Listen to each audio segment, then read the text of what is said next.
And if I tell them to stop talking, I ask them to leave here.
All right, good afternoon, everybody.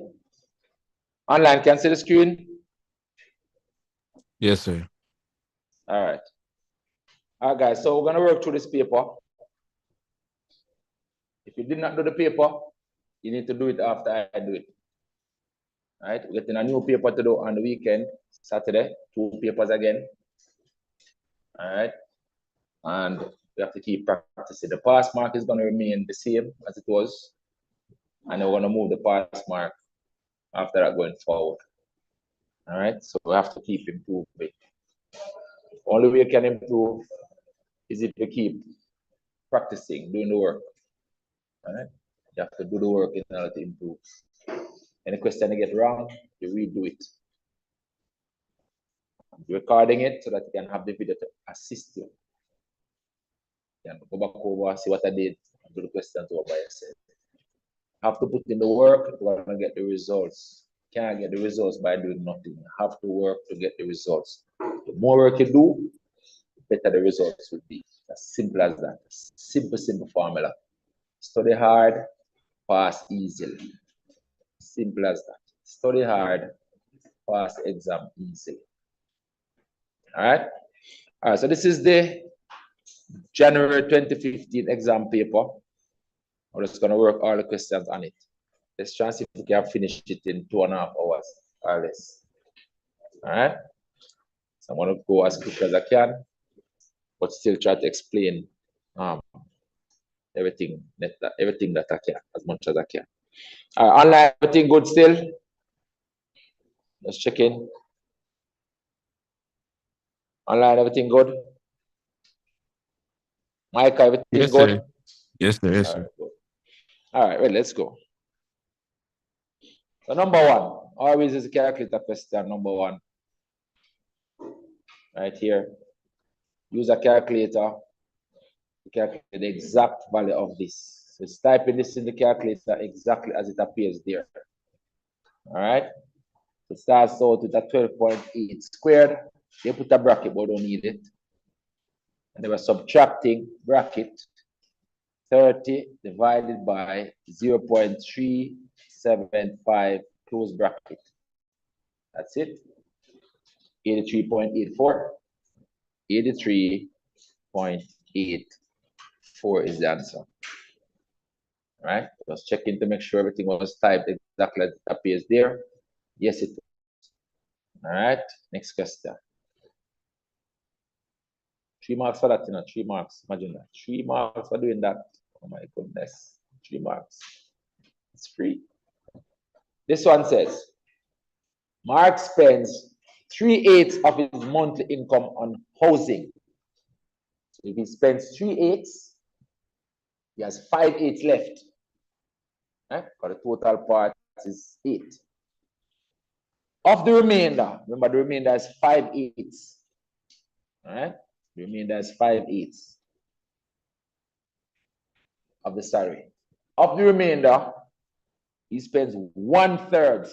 That's 1/3 of the 5/8 on food. And of the 1/3 of the 5/8, he will have now 2/3 of 5/8 left. That is what is saved. All right. Question is calculate the monthly income spent on food, which is basically this. The amount spent on food is 1/3. Amount spent on food is 1/3 of 5/8.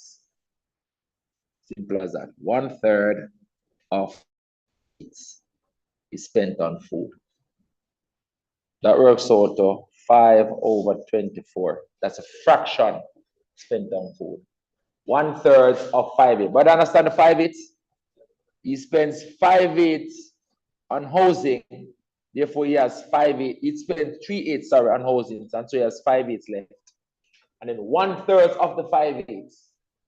1/3 of 5/8 is just 1/3 times 5/8. And that's a fraction that is left, that is spent on food. Remember, on this, what he saves, it's going to be 2/3 of 5/8. Because it's 2/3 of the remainder that is now left. Because he has applied 1/3 to food. So he's saving 2/3 of 5/8 of the salary. Calculate the fraction that he saves. Calculate now the fraction of his monthly salary that he saved. 2/3 of the 5/8. That is what is saved. 2/3 of the 5/8. 5/8 is what was remaining after he took out 3/8 for housing. And he's doing 2/3 of that because he's using 1/3 of the 5/8 for food. And so he has 2/3 of the 5/8 left. And basically, this works out to 10/24, which then reduces to 5/12. That's a fraction in those terms. 5/12. All right. That's it. Question done. Easy as that. It's not complicated. All right. It's not complicated. All right. Next question. It says at Bank A, $1 is equal to $1.96 BD. BD means Barbados dollars. Calculate the value of $700 in Barbados dollars. Remember, exchange rate, we can do it as a ratio question. Do it as a ratio. Ratio questions can be solved easily by multiplying and dividing by constant values or constant units. That's how we do with the ratio. So they give us $1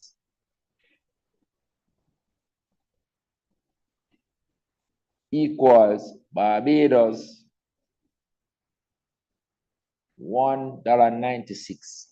And you want $700. You want the US side to become 700. So we simply multiply the ratio by 1. Treat it like a ratio. Multiply the rate not by 1. Multiply the ratio by 700. Because we want this side to become 700. When that side becomes 700, US 700. Multiply this side also by 700. And so it's 700 times 1.96. And that is Barbados dollars. Not 1372. This is the answer that I want. Barbados dollars. All right. Another bank B. The 700 US is actually equal to this. 1,386. It says calculate what is $1 at that bank. So they're now telling us that the US 700 is equal to Barbados 1386. But this time you want this side now to become 1 because it says calculate the value of $1 at that bank. So you now want the US side to become 1. So you can see what 1 is equal to. So if you have 700 and you want it to become 1, you simply divide now by 700 to make it become 1. Simple as that. So we divide this side by 700, we get US $1. And we're going to divide this side also by the 700. It's going to be 1386 divided by 700. And so it is Barbados dollars $1.98. This is the answer. How to go to that? Simple. All right, let's continue. Done. Question one done. Oh, just quick and fast and easy. No sugar on it. No problem. Sugar never skip out any. Do it done fast, you know.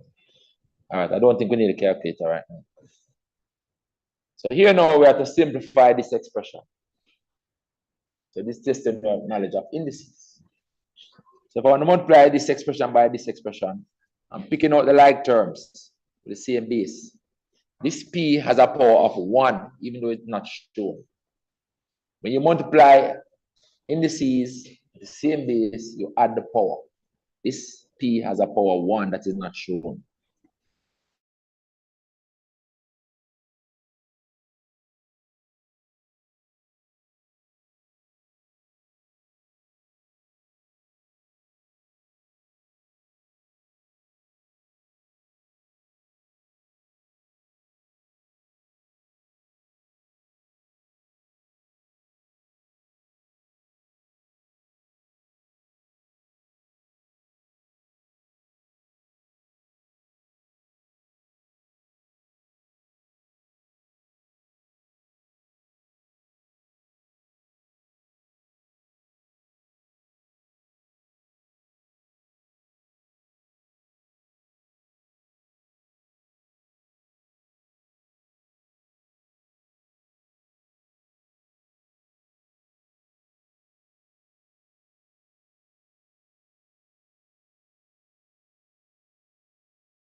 Just give me a second, I'm going to start this out.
All right, guys. What back with me?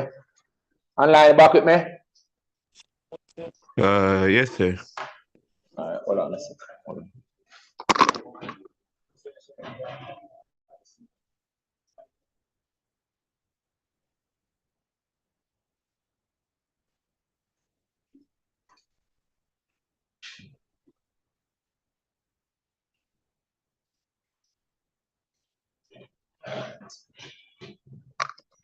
So let's continue. That's the answer for that part. Let me check something quick. I should see recording.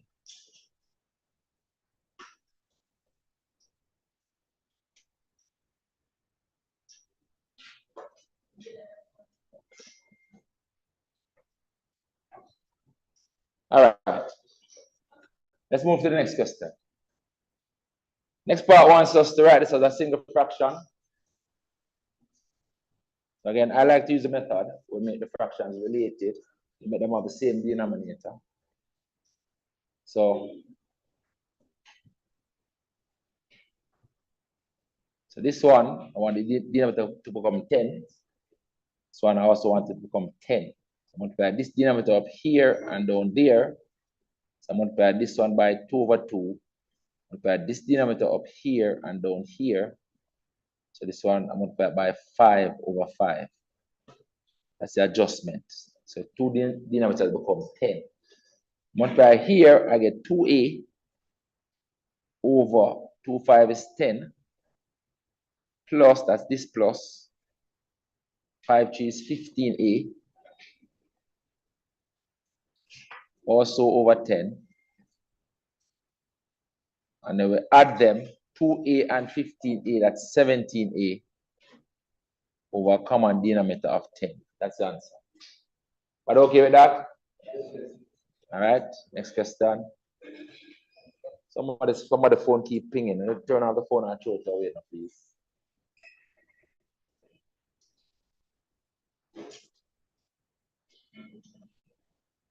This one wants us to factorize this expression here.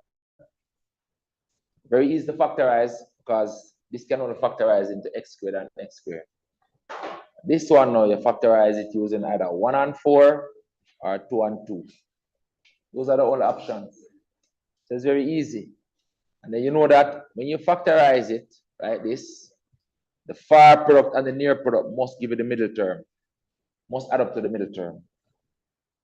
And so the factors of this x squared is only x squared and x squared, x and x, sorry. Right? The factors of 4, 1 and 4. Far product will be 4x, the near product will be 1x. I need to add them. That tells me that I need to add them to get the middle term. 1x and 4x is 5x. So the values are in the right place. I have the right factors. Look, if I place 2 and 2 as the factors of 4, then the far product will be 2x and the near product will be 2x. When I add 2x and 2x, I'm only getting 4x. My middle term is 5x. All right? So I need 1 and 4. Factors of 4.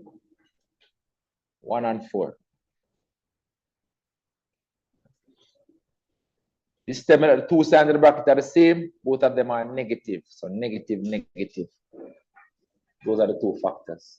You have to practice and learn it to do this quick and easy way. Right? It don't make sense use a lengthy method for something can be done in one step. And look at it and know. That is it. All right, let's continue. That's the difference of 2 squares. I'm going to write as the difference of 2 squares first. M squared minus 2n all squared. Let's write the rule over here for the difference of 2 squares. It is a squared minus b squared equals a minus b times a plus b. The difference of the numbers times the sum of the numbers. So this therefore is equal to m minus 2n times m plus 2n. Simple as that. Let's continue. Paper is very easy. Then they want us to solve this linear inequality. Simple linear inequality. Same steps as solving 2x minus 7 equals 3. Same steps. The only thing with this one we have to remember that if there comes a point we have to multiply or divide with a negative number, multiply or divide the inequality with a negative number, the inequality sign must be reversed. So if it's a greater than, it is reversed to a less than. If it's a less than, it is reversed to a greater than. That's the only thing. So doing these two things is the same steps, except for that negative thing, right? So, like I want to make x a subject. I'm going to move this negative 7 first and make it positive 7. I'm adding 7 to both sides. I'm not multiplying or dividing. I'm adding 7 to both sides. This side becomes 2x. This side becomes 10. When I add 7 to both sides. Then to get rid of this 2, I need to divide both sides by 2. Divide both sides by 2. I'm dividing with a positive number. So there's no need to reverse the inequality sign. This side becomes x. The sign stays less than or equal to this side becomes 5 when I divide it by 2. That's my solution. When I make x a subject, that is it. All right, let's continue. This says, if x is a positive integer, list the possible values of x. Now look at it. X is less than or equal to 5. X is less than or equal to 5. And I want us to list the values of x if it's a positive integer. What's an integer? An integer is a positive or negative whole number. But here they're telling us that they are positive. 0 is not really considered positive. 0 is like neutral, neither positive nor negative. So if you want values less than 5, then you would start at the 5, then you would go to 4, then you would have 3, then you would have 2, then you would have 1. Those are the positive integers of x. You have to include the 5 because of the equal that is on the inequality sign. That is it. All right? And those will be the values. 1, 2, 3, 4, and 5. Positive integers. I'm not including 0. 0 is neither positive nor negative. All right? Let's continue.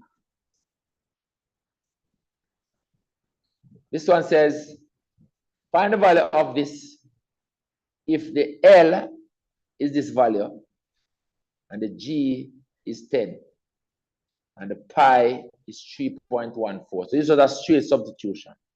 So it becomes equal to, that expression becomes equal to 2 times the pi, which is 3.14. And you multiply that by the square root of the L is this 0.625 divided by the G is this 10. Use a calculator and work that out. Let's get it. Use a calculator to work that out. So I'm putting it there. So it's 2 bracket, 3.14 close bracket. That's really at times square root of a fraction, 0.625 over 10. That gives me an answer, 1.57. That is the answer, 1.57. What do we go to that? Nice and easy. There's really nothing to these questions. Nothing at all. Then we'll come to a set question. Let's go. Question, in a survey of 30 families, and they give me a Venn diagram down here. I'm going to start populating the Venn diagram right away. I don't want to forget that there's 30, so I'm putting the 30 right here. Everything must add up to 30. In a survey of 30 families, 15 families own dogs. I know that the D is for dogs. I'm going to put the 15 right here beside the dog. 15. So it means that here, so and here, so must add up to 15. 12 own cats. I know that C is for cats. I'm going to put 12 on the cats right here. 12. Here and here must add up to 12. X families own both. That's inside the intersection. X is inside the intersection. And 8 families own neither. So that's 8 out here. Own neither. You know, finish populating the Venn diagram until you put in these subsets as well. So because inside here must add up to 12, I have x inside here already, then this section must be 12 minus x. And because inside here must add up to 15, I already have x inside here, this section must be 15 minus x. And so now the Venn diagram is completed because you have completed all the subsets. All right. So use for families. F is for the number of families with dogs. D is for cats. C is for cats. D is for dogs. Use information to complete the Venn diagram. That's it. It says now write an expression in X which represent the total number of families in the survey. An expression. Just gonna write it. It says write it. It is really this plus that plus the 8 represent the total. An expression in X. We know it says 13, but then to write an expression representing the total. So it would be the 12 minus X plus the X inside here plus the 50 minus X plus the 8. And normally you can simplify it because these two X wipe out each other. And you add this 15 to this 5, you get what? 27. 27 and 8 is how much? That's 27 and 8. Huh? So it becomes 35 minus X. I'm leaving this as my answer. 35 minus X. So I can write IE, that is 35 minus X. Is my answer right here. Putting this as my answer. This is the expression, it simplifies to that. 35 minus X. What I go to that? Nice and easy. Let me change these colors to blue. Let's change them to blue. All right. Next part says, write an equation now, which may be used to solve for X. That is now when this thing is equal to the total at is 30. It can be used to solve for X. They didn't tell us to solve for X, but I'm going to solve it still. So the 35 minus X, which is total, you know it is equal to 30. And so 30 minus 5 is 30. So therefore the X is equal to 5. This is the answer right here, really, because I never say solve it. This is the answer. But even if you write this, they have to give you a marks because this is on the paper. Once what they ask you for is on the paper, they have to give you a marks. You get me? That is it. All right, next question. This one says the diagram below not drawn to scale shows a parallelogram ABCD. The angle right here is 60 degrees. This length is 6. This length is 8. Since a parallelogram, this is 8, so this is 8 as well. This is 6, so this is 6. And then this line and this line parallel. And this line and this line parallel. Right? So basically then you could say, if you extend this line right here, so it's also 60 degrees. All right, you could say that. But let's see what they want us to do. It says use a ruler, a pencil, and a pair of compass only, no protractor. They want us to construct this thing. All right, so let me bring up the construction device or the app and construct it over here for you.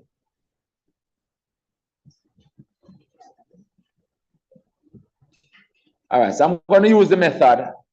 I'm going to use the method where I construct these two sides. Look what I'm going to do. I'm going to use the method where I construct this side and this side. And then I'm going to transfer this length over here and transfer this length over there, right, to form the parallelogram. So let's go. All right, so first I need a line 8 centimeters for here. So bring in the ruler. I need 8 centimeters. I'm going to just draw a line 8 centimeters.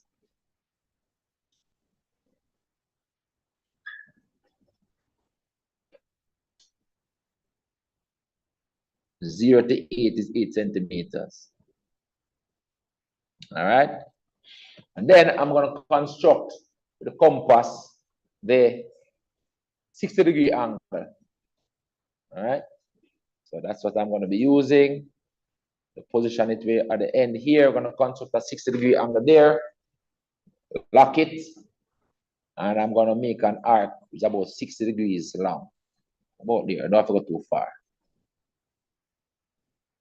Do not adjust the compass setting. So tighten it and don't adjust it.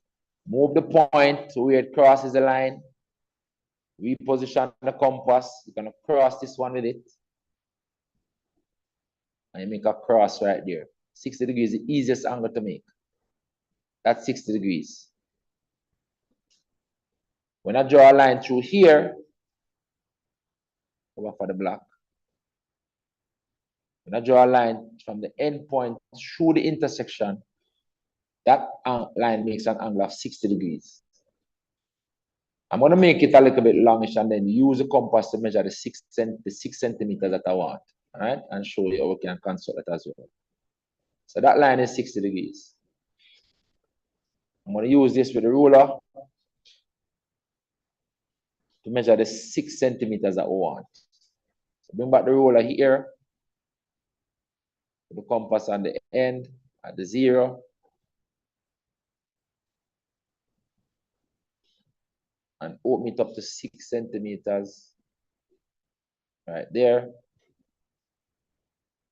I'm going to change the color. Let's change it to blue. And I want 6 centimeters. I'm going to lock it. Put it here. Rotate. And mark that 6 centimeters. That's a 6 centimeter with crosses. All right. I need 6 centimeters on the other end of the line. So I'm going to go across right now to the other end of the line and make an arc. That arc is also 6 centimeters from that point. Then I want to get the 8 centimeter line. So I've transferred this length already. I've transferred this length already over here.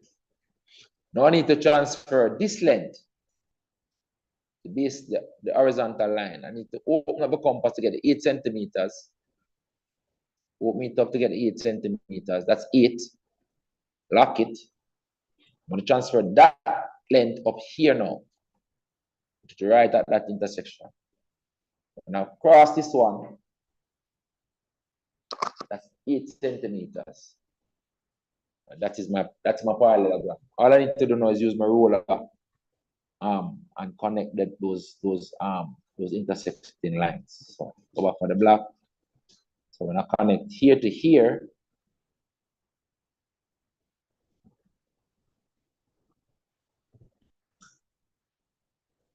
that's 8 centimeters and parallel to the baseline. And I connect here to here. That's also 6 centimeters and parallel to the one on the left. And that's my parallelogram. Then I can just label it up, pick and fast. This is A. And this is B. Up here is C. Over here is D. This is 60 degrees. And that is it. That's the construction. Nice and easy.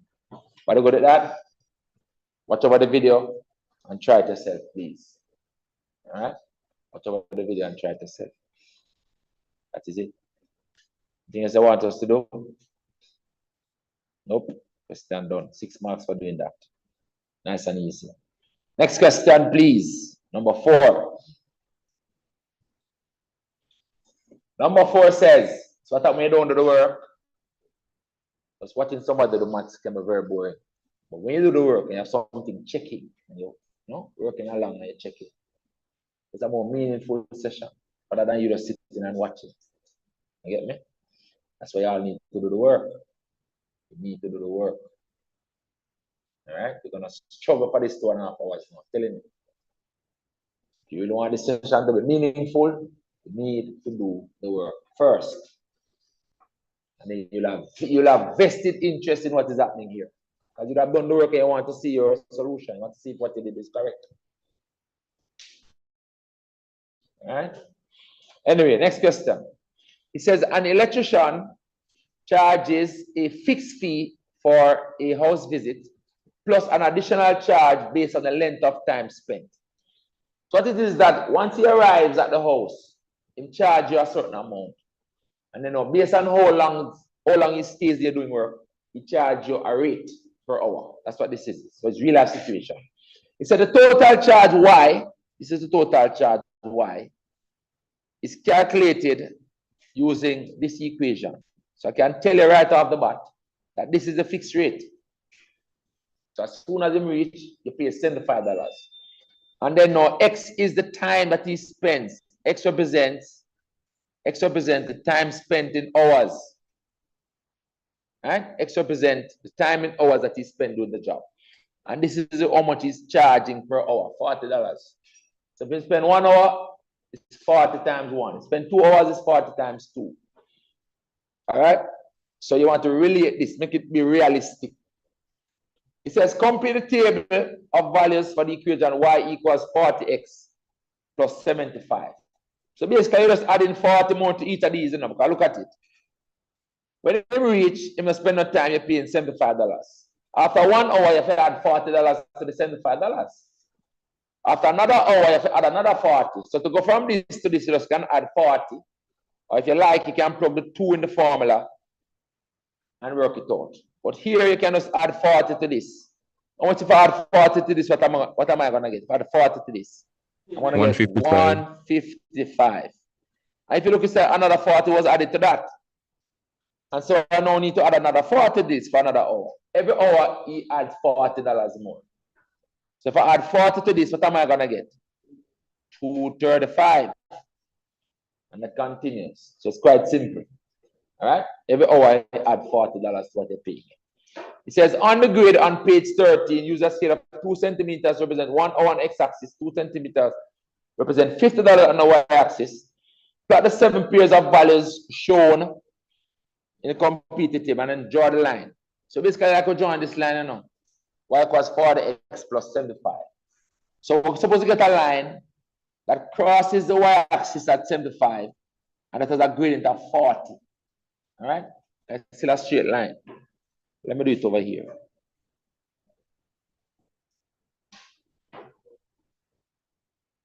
So I have a graph over here as well. So let me do it over here. So I have the information in front of us. So this is a graph that they gave us to use. All right, so let's scale it up. All right, let's scale it up in red.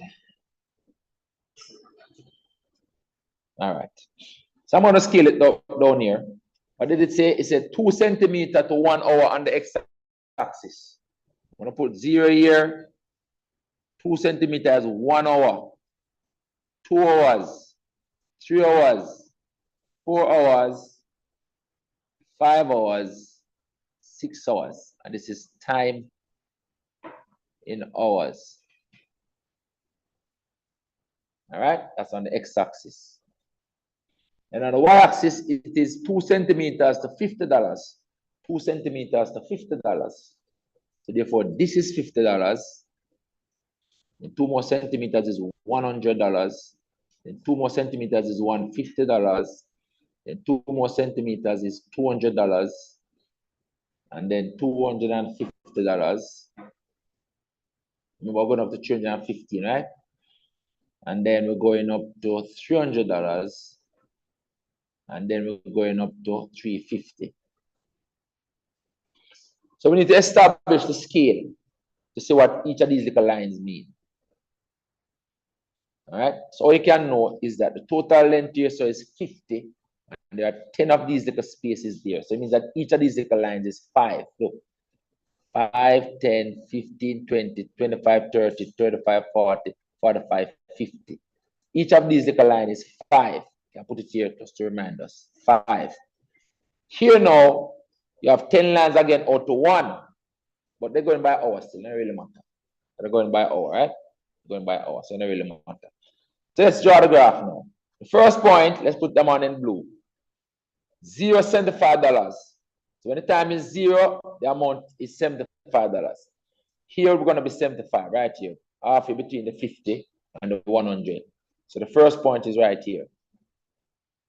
Second point is 115. Or you can just increase it by 40, As you know that the gradient is 40. You can just increase it by 40. But anyway, so you're going 115. Or we can find another more friendly point on the graph, like maybe 5,275. What's wrong with that? The question is I must plot all the points here, but I can do it like this, do it the easy way.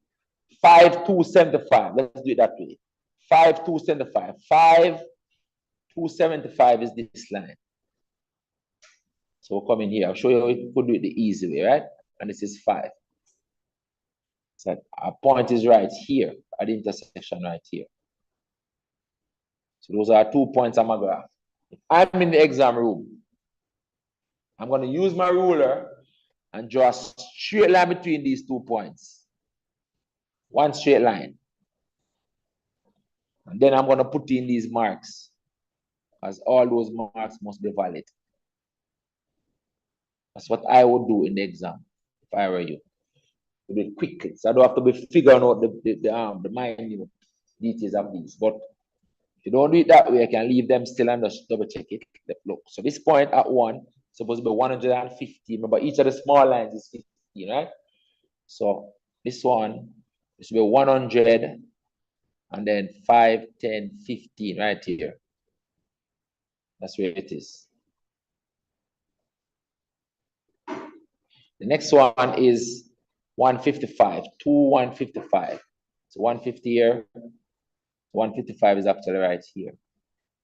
Just that I drew it to my friend, and then if you do it on graph paper, the ruler, you're gonna get the right points. 155. The next one is 195. Sorry, 195. 3, 195 right here.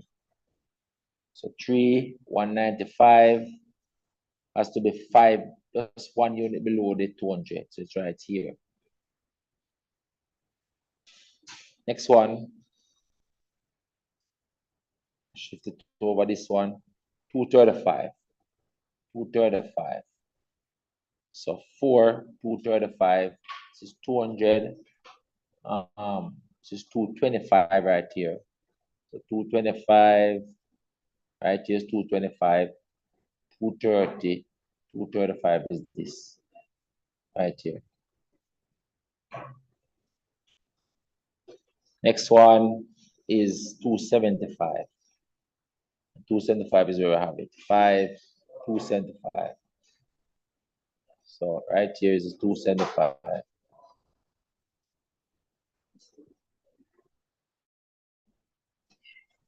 And use the ruler and draw the straight line through them, right? Use the ruler, draw the straight line. So I don't have a ruler, I have to draw it with my free hand. So I'll be talking, please.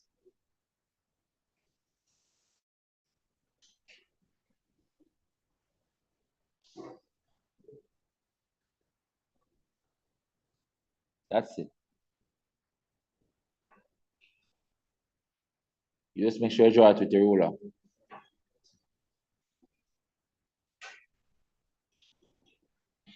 That's the line. All right, next question.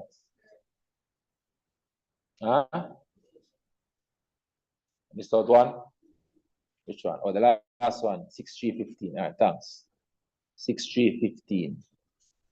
315. That's on this line, right? 315.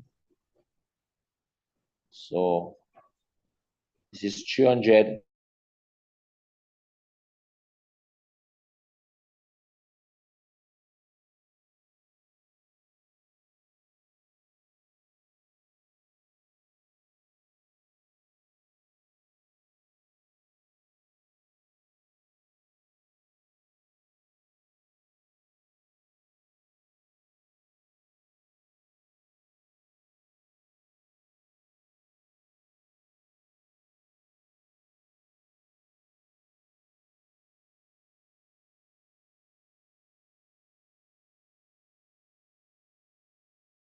Cannot take it for internet. All right. All right, it's back.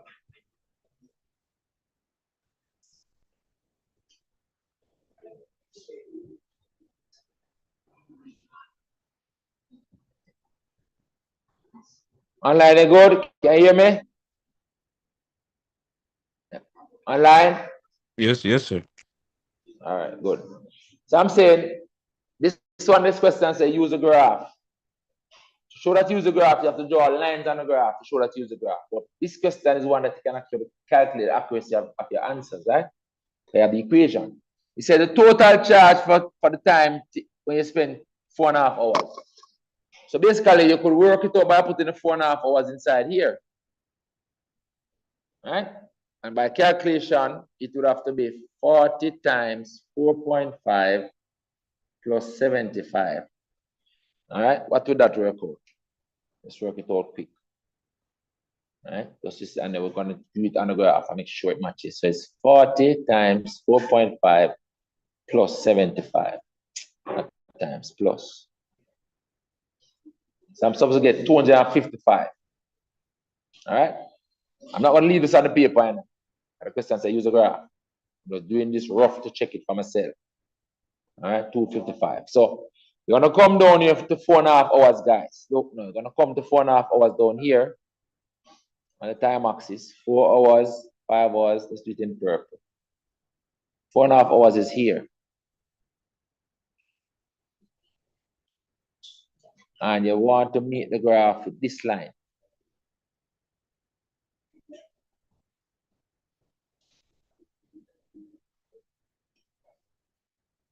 All right. As a little bit above, you can see it. Come across on this line now. And voila. That is 255. So I'm going to write $255. Total charge, I put that as money. So we're talking $255. And I'm leaving these lines on my graph and these markings. I'm leaving them on the graph. All right, next one says, the time in hours spent when the total charge is 300. Again, you can work that out, but that's the x values. Like you put the 40x plus 75 equals 300. I'm trying to calculate the x for that one. So the x would be 300 minus 75 divided by the 40. That would be the x. So if we're to calculate, that's what I'm supposed to get. And then double check it. Fraction 300 minus 75 over 40. I'm supposed to get about 5.6 hours. About 5.6 hours I'm supposed to get. So I'm going to go on the graph now. I'm going up to $200, which is up here. Come across on the graph up here.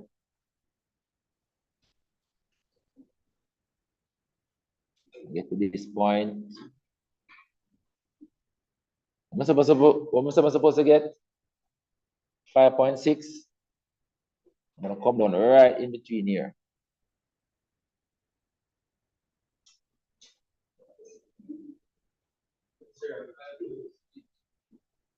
Yeah, but you now can get the 5.63. Calculation, I give you 5.63, but you're doing it on the graph. You maybe 63. You get me? So you tell them 5.6 or something like that. So I'll come down right in between here.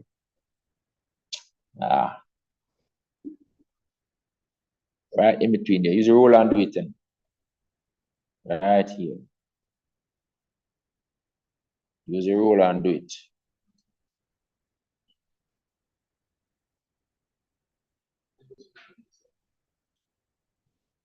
This is 5.5. So no, it says more than 5.5. So I'll tell him 5.6.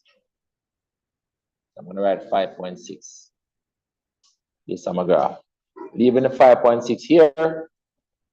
And I'm writing 5.6 as my answer here. 5.6 hours. 5.6 hours. And then what is the fixed charge? Obviously, it's $75. Because when the time is 0, fixed charge is $75. Like a free request. The time is 0. Fixed charge, right? But I go to that. But okay. I must copy this over. I didn't leave this graph fully.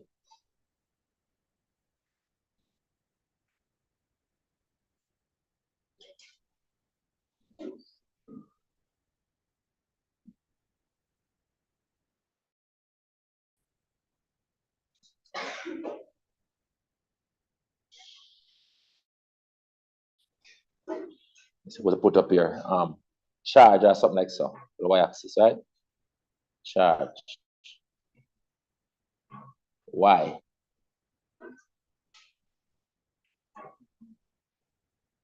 So graph of charge versus time, something like that. Graph of charge versus time. That's it, something like that. Give it a heading. All right, let's continue. Transformation. Number 5. It says the diagram below shows triangle LMN and PQR after transformation. All right, so I don't like when they give you different letters in the questions, but you have to work with it. So I'm going to make a note that L maps onto P, M maps onto Q, and N maps onto R. Keep them in the same sequence. Make a note of that. So I put the points at the right place. All right. So question says, it's like a translation. Write on the coordinates of N. This is the point N. Clearly it is 4, 5. 4 is the x coordinate, 5 is the y coordinate. So that's 4, 5. N is a point 4, 5. Next question. On the grid above, draw a triangle FGH. The image, the reflection of LMN in the y-axis. So reflecting now this one in the y-axis. All right, I have to care for with the letters again. So reflecting this now in this y-axis. Do your reflection 1 point at a time. Image distance equals object distance. I'm reflecting in this mirror line here, y-axis. All right, let's go. So this point is 2 units from the mirror line. It's going to go 2 units on the other side. I'll put in the letters afterwards. This point came here. So this would have been L prime. I want to call it L prime for now. Then M. M is 4 units to the mirror line. It's going to go 4 units on the other side here. That would have been M prime. And then this one also is 4 units. It's going to go 4 units. So this one is coming over here. That would have been N prime. All right, let's put them in the right order now. So let's make sure. So the F go to L, the G, no, sorry, other way around. The L go to F, but this is the image, you know. The M go to G, and the N go to H. So just careful now. So the L go to F. So this point is really F. This one is really F. Change it to F. The M go to G. So this point is really G. Change it to G. And the last point is H. Up here is H. Little girl, stop talking.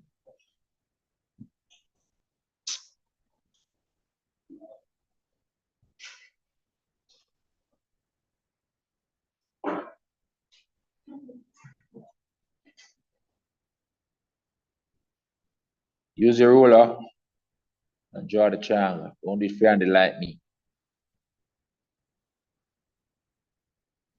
That is it. All right. Next part now. So this part done. 4 marks for doing that. Next part says, using vector notation, describe transformation which maps LMN onto PQR. LMN onto PQR. So, yeah, LMN, PQR. So that's this one down to this one. So let's make sure. So it was the N that went to the R, good. The M went to the Q down here, good. And the L came down to the P, good. So that's clearly a translation. It's a translation. We have to give the vector notation. You have to give the components. So if you take this point, for example, which came to here, you only need to see what 1 point is. All right, it only moved vertically downwards. And so that translation, the horizontal component will be 0. Don't go left or right. And then the vertical component, because it went down, it has to be a negative. But how many units down? So check the scale to see how many units down. Check the scale. So each of these centimeters 1 unit, right? So it's 1, 2, 3, 4, 5, 6 units down. So that's -6. That's the translation vector. All right, 0, -6. So I'm going to write it here. Describe it now. So I'm going to say a translation It's a translation, 6 units downwards.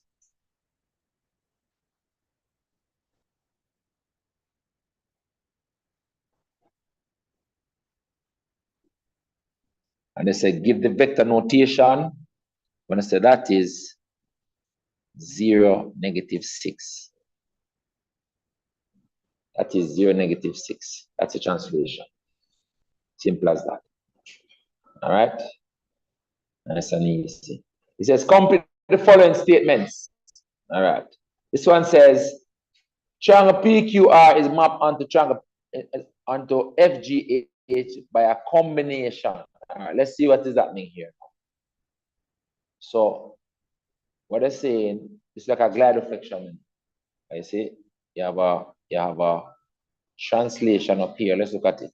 A glide reflection. You have a translation. A translation will take you up here, followed by a reflection in the line that is parallel to the translation. It's a glide reflection. Let's just answer the question. So, all right. So it says PQR map onto FGH. PQR to FGH. PQR, see there, PQR map to FGH by a combination. See there? By a combination. By a combination of two transformations. First, PQR maps to LMN. See? First, PQR maps to LMN by a translation, or to be 6 units upwards now. Right? So let's see what it says. 6 units upwards. By a translation. A translation. Translation.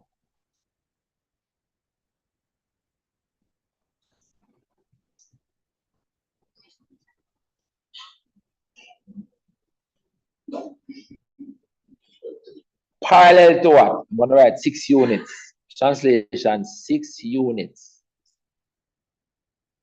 And it's a positive 6 units. Parallel to the y-axis. Like a vertical. Then the triangle LMN. The triangle LMN, afterwards 6 units up, which is parallel to the y-axis. Then the element is reflected in the y-axis. So you followed now. Then LMN is mapped onto FGH by a reflection.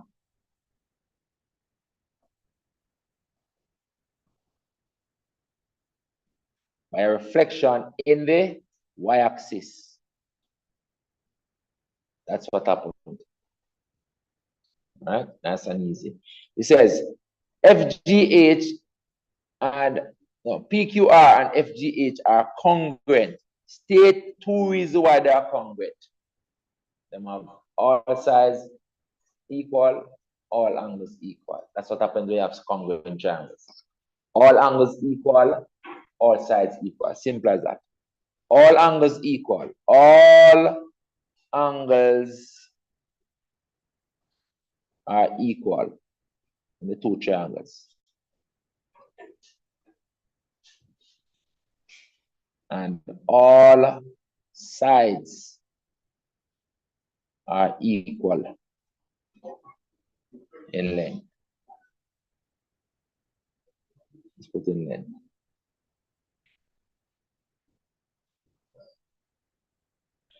Two things. When triangles are congruent, they are equal in every way. So all angles equal, all sides equal. 3 angles equal and the 3 sides equal. So they are congruent. All right. Next question.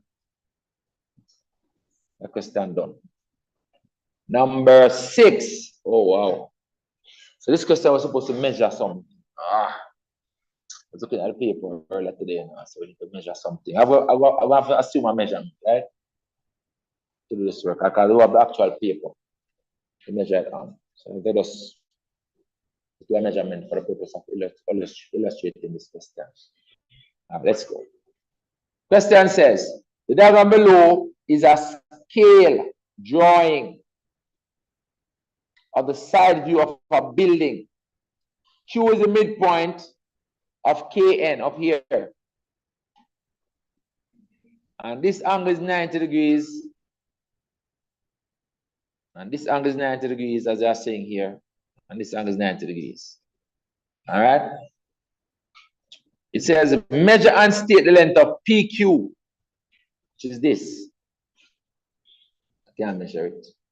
I have the actual paper. We can assume, so we measure it and we get. So we measure it and we get. Huh? Can't guess 9. It look longer than 9. This are 9. That are 9 meters, represent 9. Right, let's call it 6. Let's say we measure it and we get 6, right? Let's say we measure it and we get 6. All right. Let's say we measure it and we get 6. All right. Let's say 6 centimeters.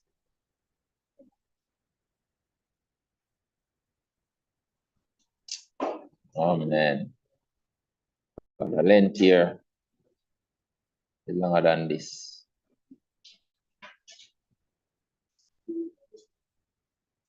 If this is 6, it's longer than 6. This start shorter than that. I do have the actual. Let me skip over this. Let me skip over this and then I figure out how I'm going to explain it.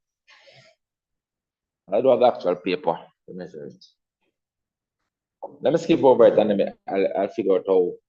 We come back to it if it's necessary. We can continue. I don't have to figure out how we're going to do it now. Because in order to do the scale now, right? You would have to know, for example, measure this length with your ruler. And let's say measure this length with your ruler, right? And you get. Let's say when you measure that length with your ruler, you get. So this length is actually 6 centimeters. So you measure this, you get 6 centimeters. You have to be 6 centimeters to 18 meters. Right? Let's say measure that length and get 6 centimeters with the ruler. It represents 18 meters, so it's 6 centimeters to 18 meters, right? So you 1 centimeter to 3 meters. But 3 meters is now 300 centimeters. So it will be 1 centimeter to 300 centimeters. So the scale then will be 1 to 300. Get me? Scale will be 1 to 300. And that's how you can work out the scale by using a measurement that is actually there. So let's say that is the case. We could say that is the case. Then say must measure the length of PQ. Let's say measure the length of PQ. All right, so we give this 6. Let me give this 5. Let me take this is 5. Let me give that 5 centimeters. So I'm going to say PQ is 5 centimeters of measure. All right, let's work it that way. Let's say we measure PQ, I'm going to get 5 centimeters with the ruler. I measure this, I get 6 centimeters, and then based on this, give me 6 centimeters to get the scale. I'm doing this calculation here. So let me move this down here now. This right here. All right, to get that scale. I could have also used this side. Could have also measured the length of this side and put it equal to 9 and I wrote the ratio just to see. So I guess if I measure this side, I'm going to get 3 centimeters. Right? Because if this 18 is 6, then this 9 is 3 centimeters, right? All right, so let's continue. So let's measure this, I'm going to get 5. Let's work with 5. All right, let's continue. It says calculate the area of the face of the building. Calculate the actual area of the face of the building. Now, this is a scale for distance. You know? So we have to calculate the actual area for the face of the building is to well, this part is easy because we have the actual measurements on this part. And based on this scale of 5, we would have to now work out what the actual height is there. Right? Working in actuals. Because we have the actual dimensions down here. We have the actual dimensions here and here. So it will be good if we can get the actual dimension up here. So let's work the scale. So the PQ, what is the PQ actual? Let's work it out. Can we try it here? So the PQ, the scale, let's write the scale first. The scale is 1 centimeter to, what's that? 1 centimeter to 3 meters.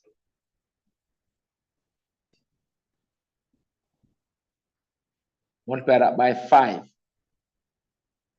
get the length of PQ. We are saying PQ is 5. So it means that 5 centimeters is actually 15 meters. So we're saying this height is 50 meters. Let's put it on here. We're saying that this height is 50 meters. Those are the actual dimensions we're working with now. So this is for PQ. This is for PQ. All right, and I want the actual area of the face. We can use those actual dimensions now. So basically the area of the rectangle right here. So this actual area becomes the area of the rectangle, which is just 9 times 18 plus the area of the triangle at the top. This is base. The base is same 18 like that. So it becomes half 18 times the actual height of 15. I work this out with the calculator and get the answer. I'm using these figures. Just for illustration. So it's going to be 9 times 18 plus, well, this half of this 18 is actually 9. So it becomes 9 plus 9 times 15. That's 297. 297 meters. And realize I'm not get loud. Hey, realize I'm not get loud. Hey, look here, don't make me get crazy in here. 297 meters squared. All right, 297 meters squared. That's it. That's it. We're accepting that as the answer. Makes sense. All right. Get actual people might work up another time and see what the actual values are. But this will be good. All right. Next question says, the diagram below not drawn to scale shows a plan of a swimming pool in the shape of a rectangle and 2 semicircles. So there's a semicircle over here and a semicircle over there. So 2 of them together make a circle. 2 semicircles make a circle. It says the rectangle dimension 8 meters by 3.5. So the dimension is 3.5 here by 8. That's a rectangle. All right. It says state the length of the diameter of the semicircle. The diameter is this right here, 3.5. So the diameter is just 3.5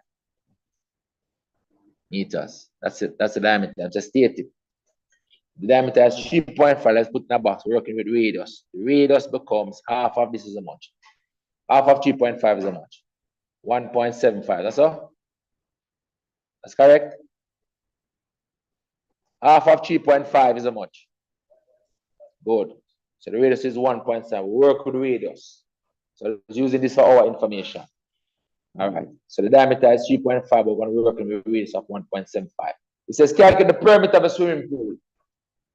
So the perimeter of a swimming pool is going to be this length up here, plus this length down here, plus this semicircle, plus this semicircle. But the 2 semicircles make a circumference, don't it? So we can set up like this. It is equal to 2 times 8. That's 2 long sides. Plus circumference. Or 2 half a circle make a whole circle, which is pi r squared. Pi times 1.75 squared. This right here so is pi r squared. This is pi r squared. Not pi r squared, that is area. My mistake. 2 pi r. Wow. So to be 2 pi r, circumference is 2 pi r. 2 pi r. Did it tell us what to use for pi? 22 over 7. 2 times 22 over 7 times the radius of 1.75. And this is our 2 pi r right here. 2 pi r. But understand that working out? 2 long sides, this and this, make 2 times 8.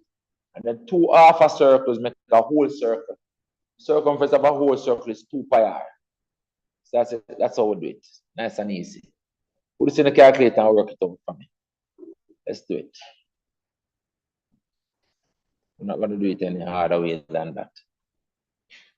All right, so it becomes 2/816 plus 2 times a fraction, 22 over 7 times 1.75.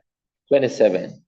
This is 27 meters is the perimeter. 27 meters. That's it. Just done. That easy question. Done. All right. That's a measurement question done. Let's go. Next question. Statistics, number 8. It says the mass of 60 parcels, collected at a post office were grouped and recorded as shown in the histogram. What are they measuring? The mass, or the mass they're measuring? The mass of 60 parcels. So these are the parcels, these are the mass. So this is a histogram, right? So remember, the histogram go from boundary value to boundary value. Bars of histogram go from boundary value to boundary value. So if you look at the table now, it says complete the table to show the information given. So right here, for the group 16 to 20, that's this group right here. And they want to know what the number of passes is. So you can come and read it up here. Mute your mic, please. That is 15. Mute your mic online. Mute your mic online. That's 15 right there. 15. Brother, you deaf? Jesus. Brother, my mic on, be quiet.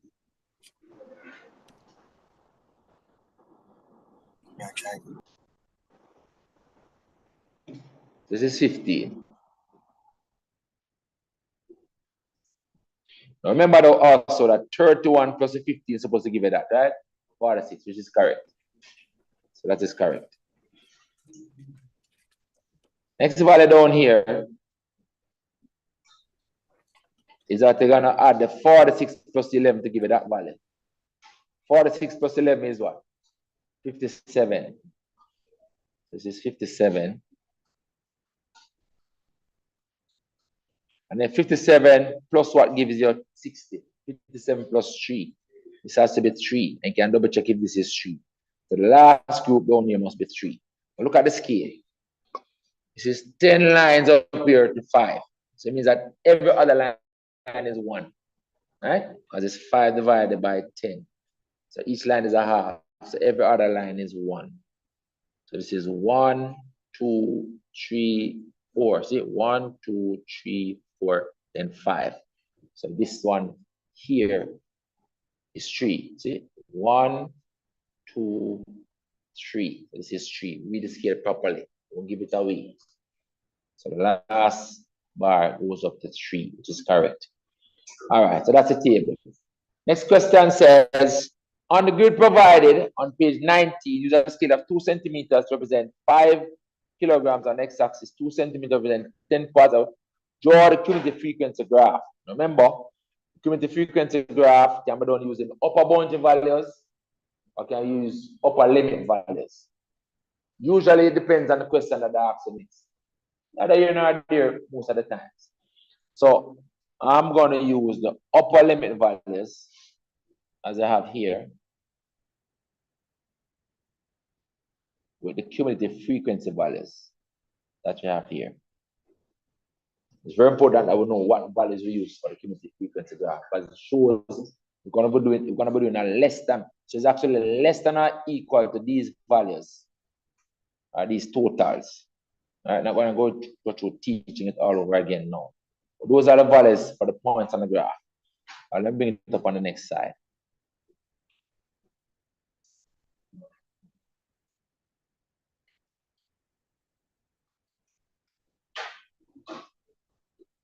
All right, that's the graph. All right, so what scale let's say must use? Let's put up the scale in red. So must use 2 centimeters to 5 kilograms on the x-axis.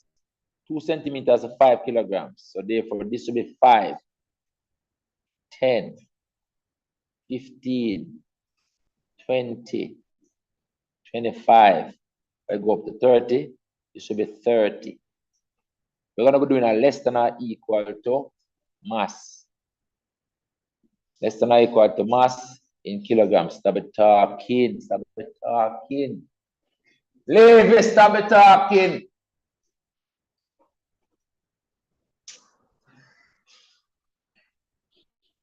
All right. Then now we want to do cumulative frequency. What scale must use? Just must use 2 centimeters to 10 passes. So this is 10, 20, 30, 40, went up to what? Went up to 60, 60 passes. 50, 60 passes. That's the scale that we're going to be using. All right, here is 0. All right, so let's do the values now. Let's do it in blue. So it's less than or equal to 5, 4 passes. Less than or equal to 5 kilograms, 4 passes. Let's check the scale properly now. So it's going to be 1, 2, 3, 4, 5, 6, 7, 8, 9, 10. So every line is 1. So 4 is right here. And this is less than or equal to 5. So this is a point. First point. All right. The next point is less than or equal to 10, 14 passes. Less than or equal to 10, 14 passes. 10 here, so 10, 11, 12, 13, 14 is this line. All right. So, or this line with a 10. Talking about right here. That's the next point. Next one.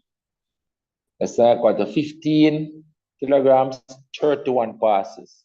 15, 31. So 15 here. 15 here.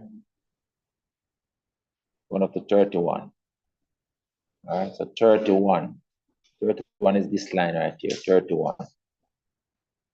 Over to 15 right here. All right. Next one. Let's say equal to 20 passes. 45. Let's say 20 kilograms, 46 passes. 20, 46.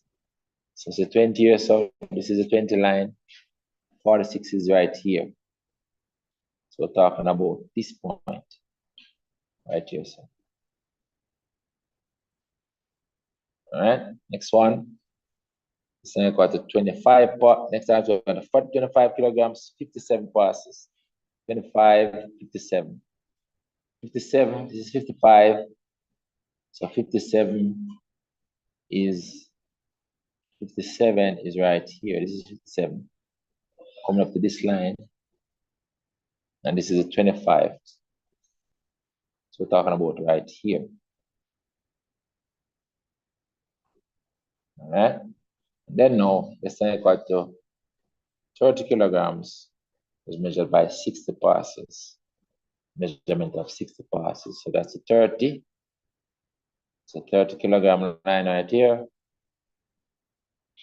And this is a 60 passes line right here. So we're talking about this intersection out here.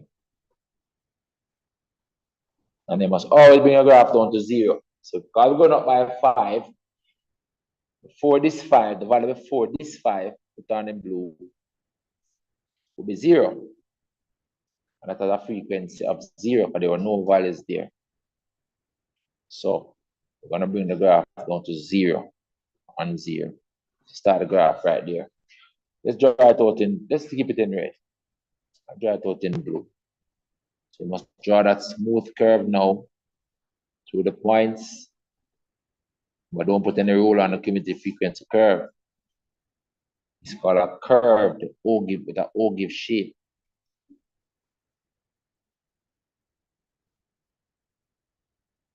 And as always, they have this characteristic ogive shape.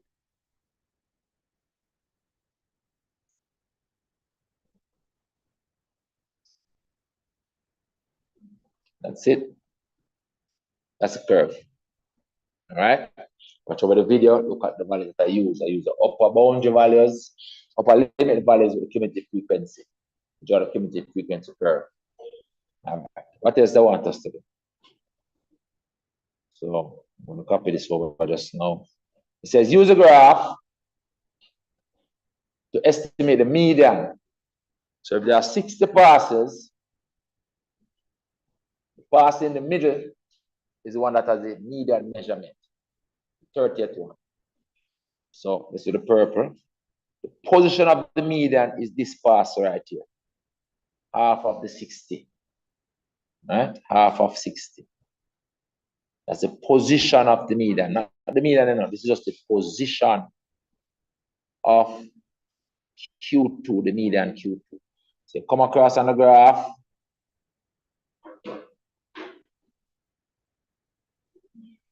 you read it down. I'm saying it is right here on this line.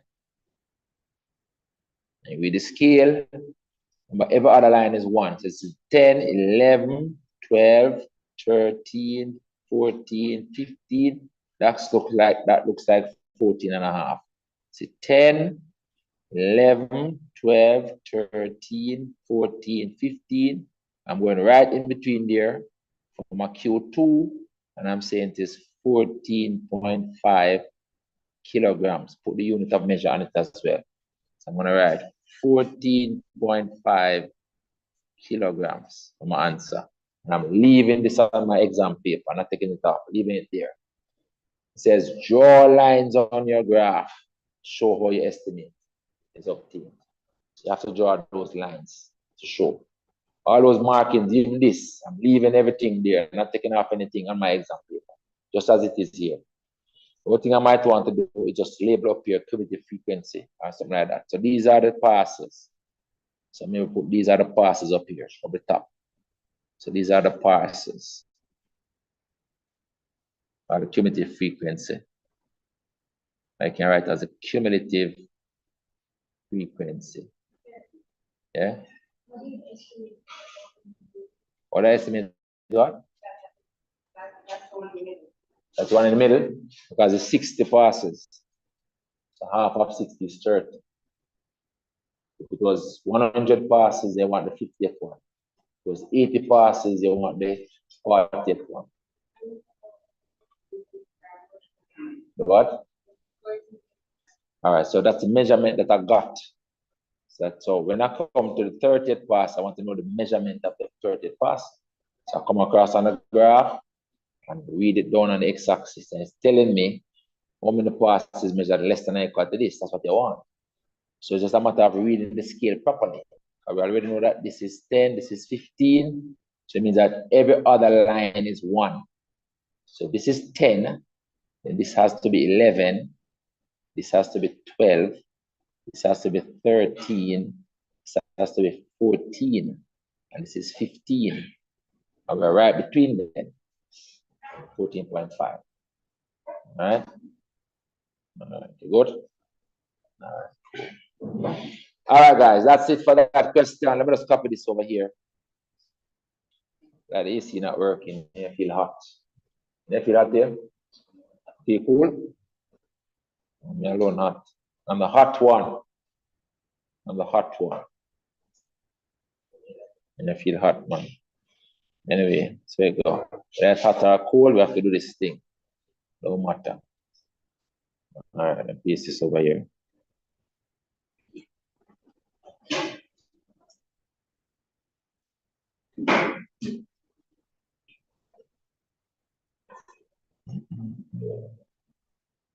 Where are you going? Where are you going?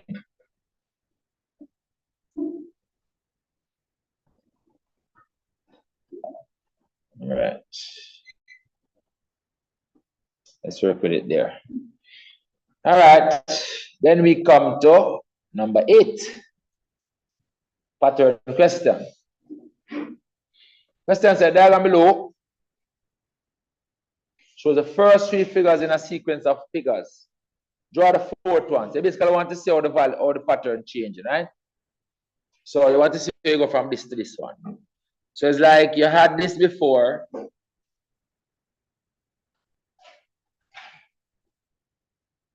That was there before. So you want to identify what was added to it, right? What I've marked in red is what was there before. And then this is what is added. So just this is added to it, you know, this thing.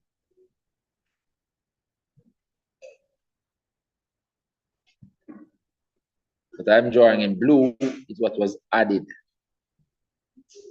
Right? That's what happened. That's what is added. So to get the next one, I need to add this in blue to this one.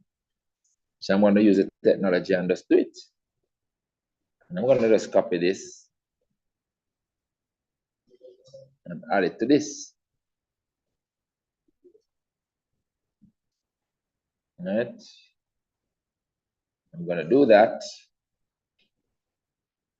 Add it to that. And I'm going to trace out the rest of it.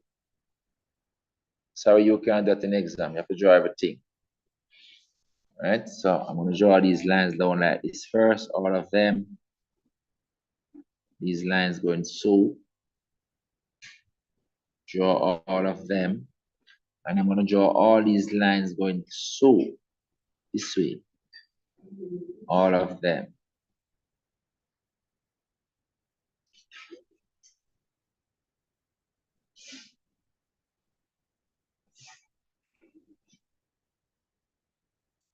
And then that's my figure number 4. Sorry. You can't do it as quick as I can. Figure number 4. But you know that's what it's supposed to be, right? You know that's what it's supposed to be. So remember, you want to see what is added. This thing in blue is what is added from shape to shape. So basically, we're adding 3 squares to each shape. Sometimes it doesn't really matter. The pattern of the numbers will work out itself. But that is figure 4. All right, let's continue. Next question says, the table below shows the number of squares in each figure. See, keep adding 3. See, from 5 to 8. Keep adding 3. So it's a +3. The +3 pattern this in terms of the number of squares. +3. All right. So study the pattern in the table and complete the table by inserting the missing values in rows 1, 2, 3, and 4. So here, this is the 4th one coming right after this. So we know that is just add 3 to this. So we know so this is 14. But as usual, I like to fill out my formula line first. So if you keep adding 3 from figure to figure, then the formula starts with 3n. But the first figure up here where n equals 1 is 5. 3 times 1 is 3. You have to add 2 to the formula. Add 2 to the 3n. Complete the formula. That's the formula. This is the formula for each pattern. All right, and I can use that to complete. So for example, if I take the 4 and drop it down here, I get 3, 4 is 12, 12 and 2 is 14, which is correct. Then the 10, I take the 10 and drop it down here. 3, 10 is 30, plus 2 is 32. So this is 32. Then this one now at the end is basically when the formula equals 50. So I can work it out right here. So, all right, 3n plus 2 equals 50. Subtract the 2 first. 3n equals 48. Then divide by the 3, n equals 16. That's all? 16. So this is 16. Done. Full mark. I tell you, this is a makeup time question. So quickly finish. Done. Then we move on to number 9. It starts out as a functions question. So they're giving us these 2 functions. And I want us to do f of 7. So put in 7 in the f function right there. So f of 7 becomes 5 times 7 minus 4 over 3. Now 5 times 7 is what? 35. 35 minus 4 is 31. 31 over 3 is the answer right there. All right. I'll put some charts on this.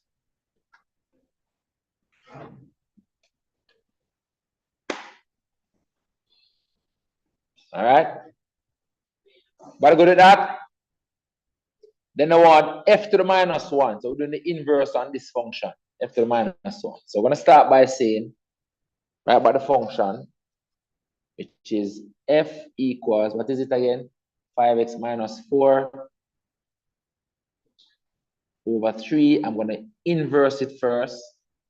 The f becomes x in the inverse function, and the x becomes f to the minus 1 in the inverse function. 5 times f to the minus 1 minus 4 over 3. Then all I need to do is make this a subject. What do I do? I would multiply this 3 first and get 3x equals 5f to the minus 1 minus 4. Then I can add the 4 over here and then divide under the 5. So let me shift this over. Got a little bit more space. Good. So if I continue, I'm going to add the 4 and get 3x plus 4 and then divide under this 5 over 5 equals f to the minus 1. And so I can write the final thing now. F to the minus 1 becomes equal to 3x plus 4 over 5, and this is really f to the minus 1 of x. I can put it in back now. Let's put it in a different color of x. That's it. But good at that? Nice and easy. Nice and easy. Next part says, write an expression for f of g. Remember, f of g, it means g into f. This one into this one. G into f. Let's write what they are again. So the f, remember, the f function was, what was it again? We're not good again, you know. 5x minus 4 over 3. 5x minus 4 over 3. 5x minus 4 over 3. And the g function is, I don't have to put the of x, let's put the g. The g function is x squared minus 1. X squared minus 1. And this function, I'm putting the g into the f, meaning I'm taking all of this g and shift this down. I'm taking all of this g and bring it and put it into the f right there where the x is. It's going right there. I form the composite. So we can just write it. Therefore, f of g of x, which means g into f, equals 5 times, where the x is, I'm putting x squared minus 1, subtract back that 4, that over 3. And I'm saying that's the answer, but I can simplify it, right? So it will become 5x squared, and then 5 times the minus 1 is negative 5. Negative 5 and negative 4 is negative 9, all over 3. This is the answer right here. F of g of x is that. All right, that is it. That is it. Done, nice and easy. Next part. This is easy if people are done so far since you started the mock exam. This one wants us to express this in this form. Complete the square. But remember that our method that we use in this class is to write this instead as a into x minus xt squared plus yt. So instead of writing like that, we write it like this. Because when we do it like this, we know say xt is the x value at the turning point, that's what t stands for, turning point, and yt is y value at the turning point. Remember now that xt is minus b over 2a. What is the b? The a and the b are the coefficients of the standard form. So from this standard form up here, the a is equal to 3, the b is equal to 6, the c is equal to negative 2. A, B, C. I'll plug in those values now to calculate the xt. So the xt becomes negative b, the b is 6, over 2 times a, the a is 3. This becomes 6 over 6, which is 1, so that's negative 1, negative 1. When we calculate xt and it becomes a whole number like that, we can find yt by simply substituting the xt value back into the function. So the yt value is f of negative 1. Yt is the y value when xt is the x value. So we can calculate yt. So we can say, and yt this time becomes 3 times negative 1 squared plus 6 times negative 1 minus 2. We have substituted the xt value back into the function for the x values. So this becomes equal to 3, because this has negative 1 squared is positive 1. 3 times 1 is 3. It's become minus 6 minus 2. That is negative 5 overall, because it's like 3 minus 8. 3 minus 8 is negative 5. So I'm going to place these values now, xt and yt. We're going to place them up here. All right? So then this function up here now, let's put it in purple. The function now, f of x, becomes A. The A is 3. Bracket x minus xt. Xt is negative 1. Minus 1. This minus is a plus. So I'm just going to put plus 1 there. So the mathematics like big people. Minus a minus 1 gives you a positive 1. Don't forget the square. And then plus yt is negative 5. Minus 5. And that is it. That's the answer right there. Completed. Square completed. Next question says, hence or otherwise, state the minimum value. The minimum value is the yt value. The minimum value is the yt value. It is yt, which is equal to negative 5, the minimum value. That's my answer right there. Simple. Minimum value is the yt value. Lowest y value on the graph. Yt value. Y value at the turning point. Mr. Dunn, what are you doing, boss? Huh? Next question says, state the equation of axis of symmetry. Axis of symmetry is always x equals whatever the xt value is. Xt value is negative 1, so it's x equals negative 1. That is the answer. Easy. X equals the xt value. Xt value is negative 1. X equals the xt value is the axis of symmetry. Remember, it's a vertical line passing through the turning point. X value of the turning point is the xt value. Vertical lines of an equation, x equals the xt value at any point. So that's the equation of the axis of symmetry. Right there. That question easy. Then they want us to sketch it. Sketch it and show the y-axis intercept and the minimum point. So the y-axis intercept firstly comes from that c value when x equals 0. So it is 0c, which in this case is 0, negative 2. So you cross the y-axis at negative 2. The minimum point is xt, yt. The xt value is negative 1, the yt value is negative 5. This graph is going to have a frown shape because the a equals 3 is a positive value, so it's going to have a smile shape. When the a is positive, the graph will have a smile shape like that. So sketching it. Let's sketch it down here. Easy question. Y-axis, well, this minimum point is on the left and below, right? So I'm going to sketch it kind of right side-ish. So sketch it kind of right side-ish. Y-axis, x-axis. All right, it's just a sketch we're doing. Let's sketch it in blue. So the graph crosses the y-axis at 0, negative 2, which is somewhere down here. And it turns at this point, negative 1, negative 5, somewhere over here. Negative x value, negative y value, somewhere down here it turns. Right? So it's going to shape like this. Something like that. Where it crosses the y-axis is a C point, 0, negative 2. The minimum point down here is negative 1, negative 5. And that's your sketch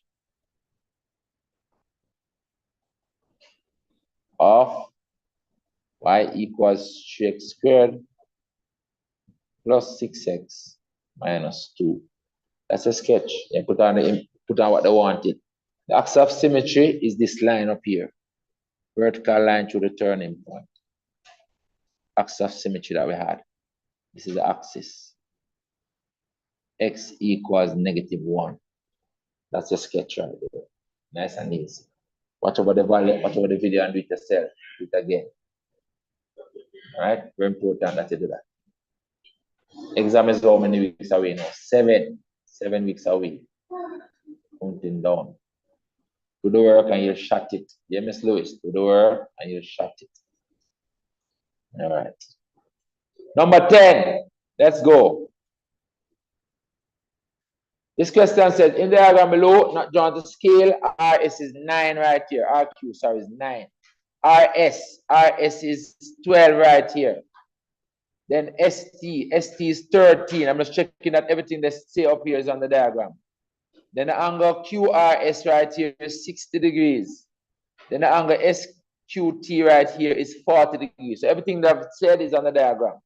There are no right angle triangles here, so now we're going to have to use sine rule and cosine rule. When do we use sine rule?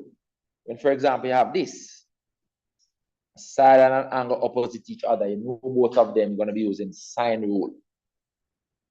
When you have that. If you don't have that, cosine rule.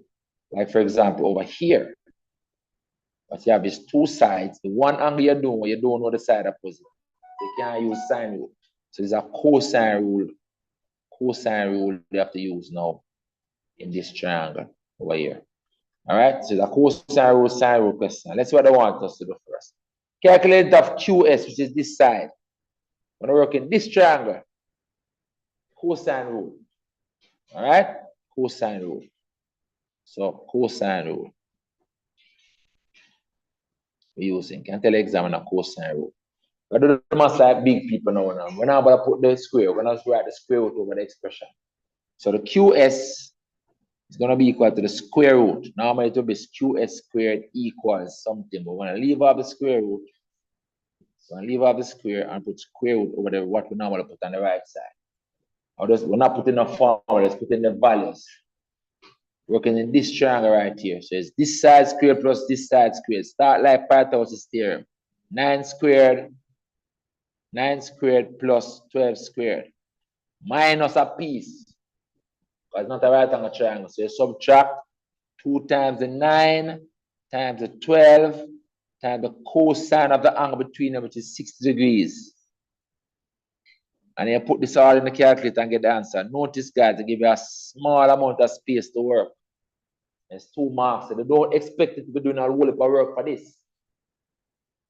You get me? Small amount of space. So this thing we're taking 5, 10 lines. Sit there, I told you about it. Remember we were doing it one day, you were working out all the various parts. Sit there, example, yes or no? Small space, only enough for 2 lines, 3 lines the most. They don't expect to be working out this and working out that and working out this and working out that and doing one bag of things. No. One calculation, please. So you see, I set it up so I can just do one calculation and done. All right. All right. You have to be efficient with the thing done. You have to be efficient to work. So that's why I need to get one of those calculators, guys. So is like this. Square root. 9 squared plus 12 squared minus 2 times 9 times 12. Because a 6 is a half, you know, but you don't know that. Make sure the calculator is in degrees. So the DEG up there, once you're going to do sine, cos, and tan, check, make sure the calculator is in degrees. Don't just assume, don't take it for granted. Sometimes it press up on a change. Time the cos of 60. See, there's a 10.8. Questions to give you answer to 1 decimal place. See it right here, follow instructions.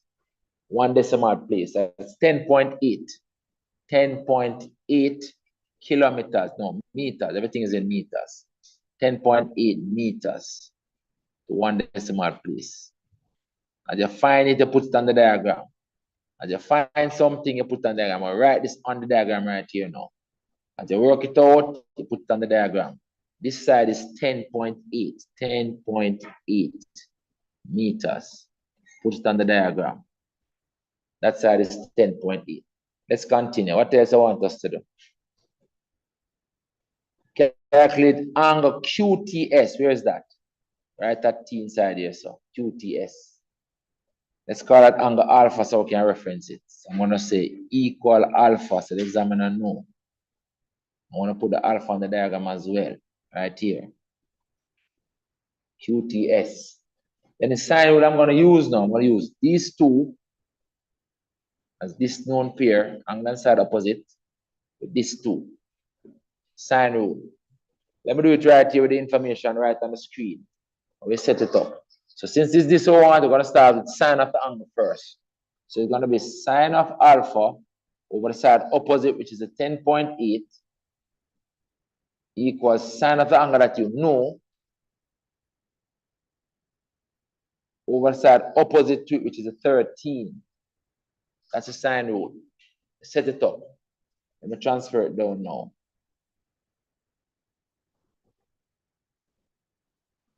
Transfer it down here, we're gonna do the work. See, again, they don't give a lot of space to work.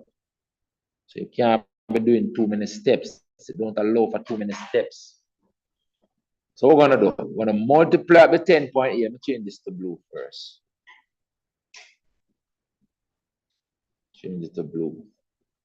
So what we're gonna do, we're gonna take the 10.8, multiply it up here, and we're gonna do the inverse sign. I have to practice this single step process. All right, so the alpha is gonna be 10.8 times the sine of 40 degrees over the 13. I need the sine to the minus 1 in front of it. The alpha is sine to the minus 1 of all of that. But I can see that. But I can see that. So multiply the 10.8 first and get this in the bracket and enter the inverse sign right here.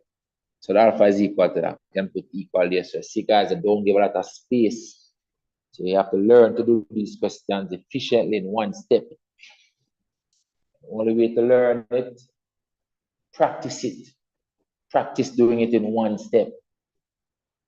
It's the same thing all the time. Just practice it.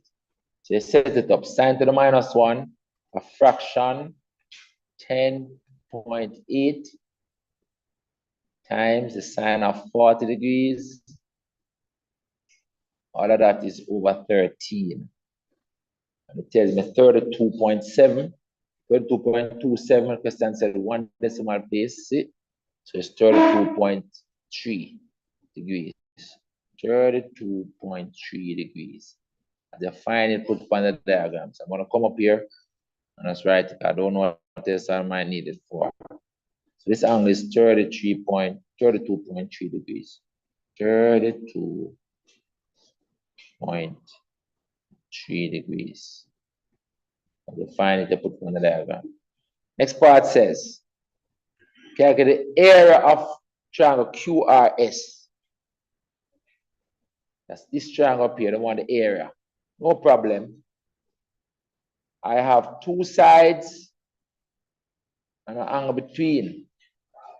So I can use the trig formula for area of a triangle. Half AB sine theta or half AB sine C. Let's do it right here. Area of the triangle, this triangle here, area. Remember the formula is half AB sine C. We have two sides and an angle between. So it becomes equal to half the 9 times the 12 times the sine of the 60 degrees between them. Half of the 9 times the 12 times the sine of the 60 degrees between them. That gives you the area of the triangle. Let's copy it down now. All right, let's move it down and then do the work. Copy, cut, paste it down here. Can I use half base times height just yet? So this is it. Half AB sine theta. All right, let me shift this one over a bit. And then just work it out down here now. Put it in the calculator. Half is the same as 0.5 times 9 times 12 times the sine of 60 degrees. That's 46.76, 46.8. 46.8. And it's centimeters squared. Centimeters, make sure centimeters are meters. It's meters. Those meters all the time. Don't give it away, Mr. Shaw. Don't give it away. Everything important. What is the perpendicular distance from Q to RS? Let's sketch it up. Find the perpendicular distance from Q to RS. You can actually use this area to find it in. Perpendicular distance from Q to RS. You can do it two ways. Watch this now. Perpendicular distance from Q to RS. From Q to this line RS. Which line are they talking about? Look, they're talking about this line. Perpendicular. That line. They want to find this length. This line right here. Let's call that length X. So we can reference it. So we can come and work it and put the right angle on the next side. Put the right angle over here. I'm trying to find X. I have H. Let's call it H. That's actually the height of this triangle. See that? So like you know, working in this right angle triangle, guys. And this is the opposite, and this is the hypotenuse. See that? Sine of 60 equals opposite over hypotenuse. Let's write it up over here. When I say sine of 60 degrees equals the h over the 9, opposite over hypotenuse. Multiply the 9 up here, so the h equals 9 sine of 60 degrees. H equals 9 sine of 60 degrees. That will work it out for you. Easy, easy, easy, easy like that. This is good when you can draw what they want on the diagram. Let's put it down here.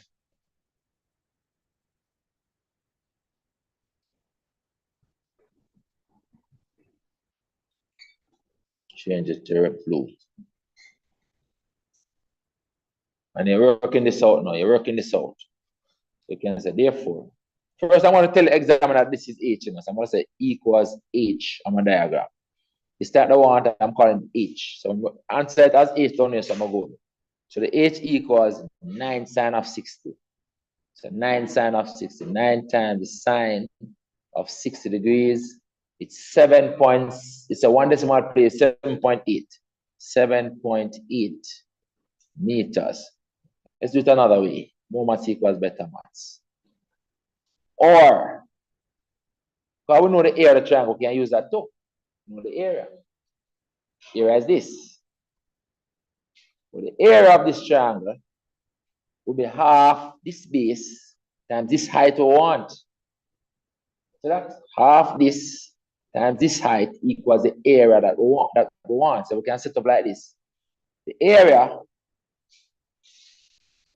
is equal to, what was it again? 46 point what? It was 46.8. So we're talking 46.8 meters squared. But the area is actually half 12 times h equals 46.8. So that half of this 12 is 6. So I can divide this by 6. So the h then will be 46.8 over 6. Let's work that out. 46.8 over 6. Voila. 7.8. Same answer. So I'm going to do it another way. 7.8 meters. Mathematics is such a nice subject. You know, h equals 7.8 meters. So this is another way you could have done it using area that you know. All right, so let's copy this down. Yeah, copy it. And then erase it to the one. Copy it down here as our OR method. Paste it here. So let's doing it another way.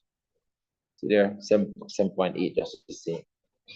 Using the area that we know, half base times height. All right, let's take this out.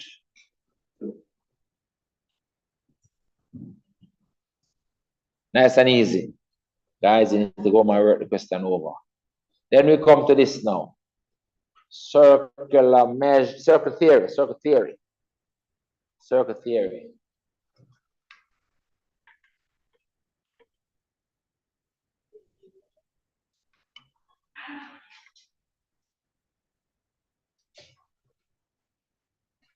Get this question already for our classwork. It's very question. No familiar to. Okay. So diagram alone not drawn to scale shows a circle center O. HJ and HG are two tangents. So this is two tangents rule. Two tangents from a single external point. These are the two radii and the two tangents. That is a cyclic quadrilateral. Two tangents and two radii forms a cyclic quadrilateral. These two angles now are supplementary and opposite in that cyclic quadrilateral. All right. This also is cyclic because the four vertices are on a circumference. This one is not cyclic. But this is not on the circumference. So it's not cyclic. All right. But let's answer the question. This says, Calculate given reasons for each step in your answer. The measure of angle OJH. OJH. That's 90 degrees. Tangent and radius rule. This angle is equal to 90 degrees. Angle between tangent and radius is 90 degrees. That's it. Angle between a tangent and a radius is always 90 degrees. All right, next one. Angle JOG. Angle JOG, that's this angle in here. This supplementary with that one. It's 180 minus 48. 180 minus 48. So I'm going to say this one is equal to 180 degrees minus 48 degrees. How much is that? 132 degrees. And I'm going to tell him that this thing is a cyclic quadrilateral, right? I'm going to say JOGH is a cyclic quadrilateral. Opposite angles are supplementary. So JOGH is a cyclic quad. Opposite and that's right. Opposite angles are supplementary. In a cyclic quadrilateral, opposite angles are supplementary. Which means that they add to 180 degrees. The two tangents and the two radii forms a cyclic quadrilateral every time. Good? Cyclic. Next one. Angle JKG. Where is that now? JKG. That's the one up here. We just worked out. I should be putting under the angles, right? So this one is 132 inside here. It's angle at the center. This one is half of that one, right? You can mark it. This one is half of 132. How much is that? Half of 132 is how much? What is half of 130? Huh? 66. So this is 66 degrees. Right? Angle at center is twice angle at circumference. So that angle is 66 degrees. Angle at circumference is twice angle at circumference. So this one becomes half of the 132 degrees, which is 66 degrees. Reason, angle at center is always twice angle at circumference.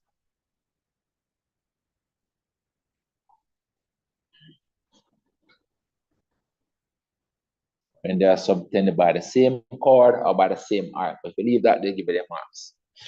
Then the one angle JLG. Where is that now? JLG. That's this one down here. Now this one now is now supplementary. This one over here, because we now have this cyclic quadrilateral again. So this angle down here now becomes 180 degrees minus that 66 degrees across from it. All right? Because JKGL is a cyclic quadrilateral. That is now cyclic. All right? That is cyclic. Let me draw it up better. This is cyclic. This is cyclic. So these two opposite angles are supplementary. They add up to 180 degrees. All right, so let's mark it right here in red. That this angle here that we want now is 180 degrees minus 66 degrees. How much is that? Subtract 60 first, get 120, 116. That's right. No, 114. 114. All right. So let's write that. 180 minus 66.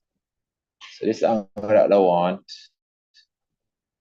is 180 degrees minus 66 degrees, 114 degrees. Why? Opposite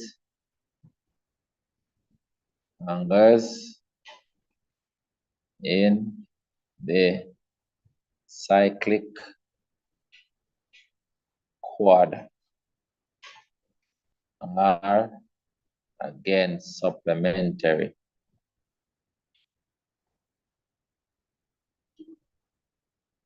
Which means that they add to 180 degrees. Question done. Now it's easy. Nobody died. We have one more to do. I don't see them on the class online. Sunday students, I don't see them online. Well, I hope they'll watch the video. Last question. Finishing this one quick and fast because it is nice and easy.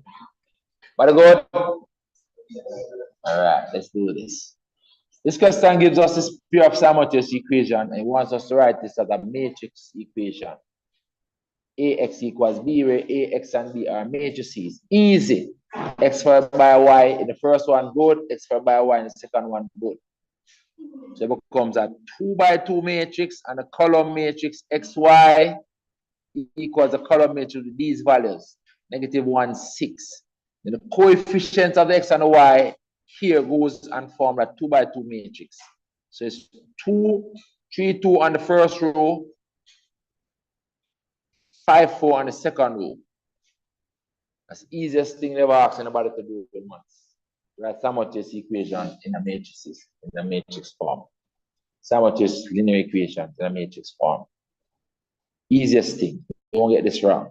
2 marks for that. We want the 2 marks. You don't want us to solve it. Use a matrix method to solve it. But it is we're going to transpose the inverse of this in front. There, the inverse. To make xy the subject. That's a classic solution for this kind of equation. So xy will become equal to the 3, 2, 5, 4 to the -1. To the -1. Put it in bold, may the examiner say. The inverse of that matrix multiplied by the -1, 6. We need to calculate the inverse of this matrix right here.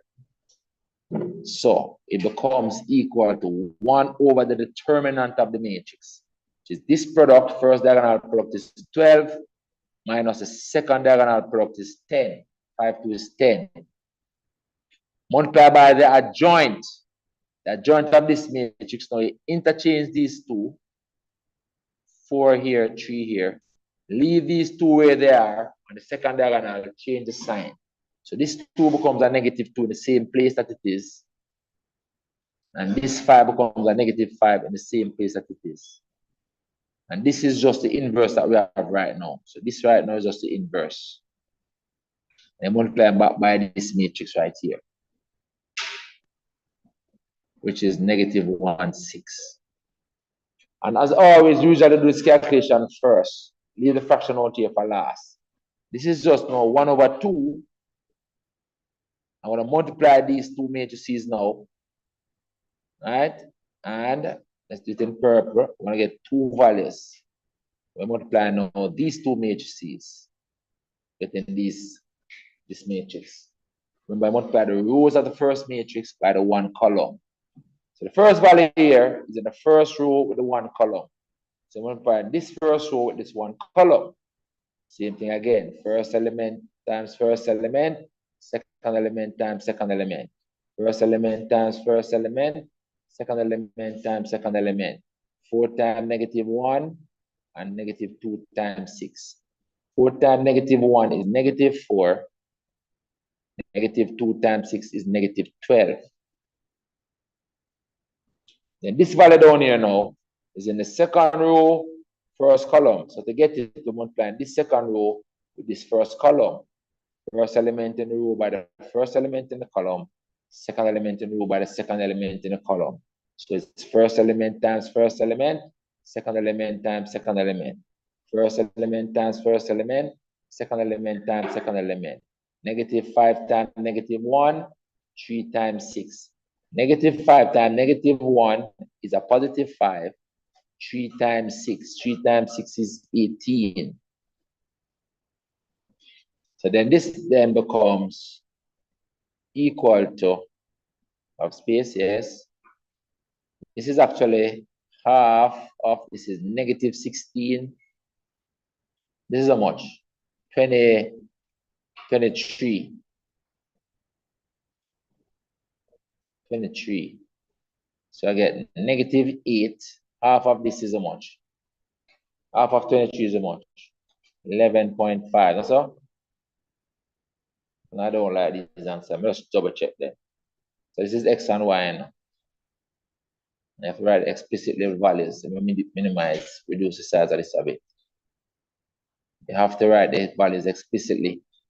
The question must solve for x and y. So we finish off by saying the x is equal to -8 and the y is equal to 11.5. Let me just test the values in the equation just to make sure. -8, 11.5. So it's 3 times -8. 3 times -8. Try to the first equation. Plus 2 times 11.5. This is -24 plus 23. Good. It's correct. All right. I can accept it. All right. That is that. Next question. Vectors. Finishing up.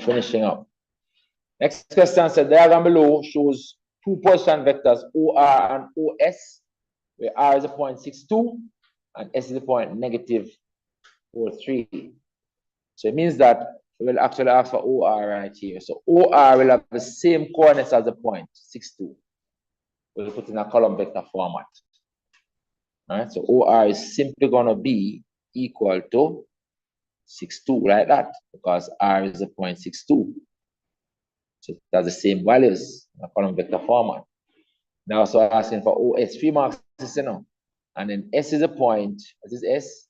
-43, -43. So OS is going to be the same -43 in a column vector format, same values. Simple as that. 3 marks. Thank you very much for those 3 marks. Next question. SR, O times the last minus O times the first. That's OR minus OS. Okay, I have to look at the diagram and note, you know, how do we go from S to R? Look, I get the answers. Look, I have the diagram. How do I go from S to R? How many units to the right and how many units up or down? Look, from S to R, I would go 1, 2, 3, 4, 5, 6, 7, 8, 9, 10. That's plus 10 minus 1. So it's 10, -1, you know, by the diagram. Let's do by calculation now and see if it's also 10, -1. O times the last minus O times the first. The OR is this, 62. Minus the OS is this one, -43. -43. Work it out. 6 minus a -4 becomes 6 plus 4 is 10. 2 minus 3 is -1. See, what you get by calculation matches what you got by the graph, 10, -1. All right, so you know you're good with that. Like when that happens, everything is consistent. Then what the modulus of OS, that is just 5. And almost says 5. But S is a point -43. Look, OS is this line. OS is this line. It's asking for the length of that line. That's what the modulus of OS is. How long is that line? This line has coordinates -43, meaning that this is 4 units here, so. And this is 3 units up here, so. So therefore, that's that 3, 4, 5 triangle. So this length must be 5 units. So the answer is 5. But this must be 5. It's a 3, 4, 5 triangle. But short calculations using the values. OS is a vector. -43. -43. So using those values in the vector, then the modulus of OS is the square root of this value squared. I don't have to put the negative, but I put it still, plus this value squared. It's going to be 16. It's going to be 9. 6 and 9 is 25. Square root of 25 is 5. 5 units. But you could have known the answer from the get-go. Maybe that's why I don't want to give 1 mark for it. That's so easy. A 3, 4, 5 triangle. Next part. Given that OT is a point, OT is a vector 2, 5. It means that T is a point 2, 5. If the position vector of T is 2, 5, then T is a point 2, 5. Prove that OSTR is a parallelogram. I'm going to put it on the diagram, that point, so I can see it. 2, 5.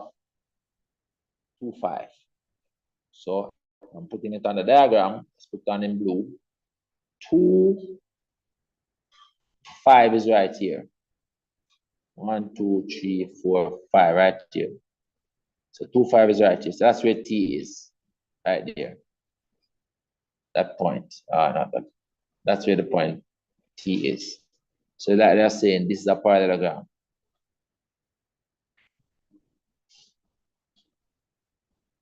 To prove that you have a parallelogram, we have to show that we have opposite vectors that are equal.